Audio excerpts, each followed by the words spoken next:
A wealthy landowner once invited the entire village to a great wedding feast for his son. Tables overflowed with food. Music echoed through the halls. Lamps burned brightly through the night. And invitations were sent everywhere. To merchants, to officials, to respected families. "Come," the servants announced, "the feast is ready." But one by one, the guests refused. One man was too busy with his business. Another cared more about his fields. Others simply ignored the invitation entirely. And some even mocked the servants. The landowner was stunned. Everything had been prepared for them. Yet they chose other things instead. Finally, the landowner gave a surprising command. "Go into the streets. Bring in the poor, the forgotten, anyone willing to come." Soon, the banquet hall began filling with ordinary people. Workers, beggars, travelers, people who never imagined they would be welcomed into such a feast. And joy filled the house. Among the guests was a poor young man who sat quietly near the back. He looked around in amazement. Beautiful music, warm bread, light everywhere. He could hardly believe he had been invited. Then suddenly, the king himself entered the hall. The room fell silent.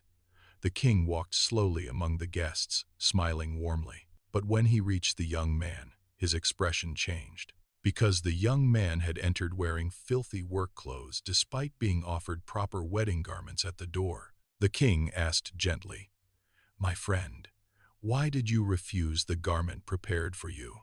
The young man lowered his eyes in shame. Because the garment had been free, but wearing it would have meant letting go of his old life. This reflects the gospel for today, where Jesus tells the parable of the wedding feast and the wedding garment. The invitation is freely given, but the garment represents the transformation of the heart God asks of us. Many people want the joy of God's kingdom, but not the change that comes with entering it. We want peace without repentance, heaven without surrender, blessing without transformation. But the wedding garment is not about wealth or status.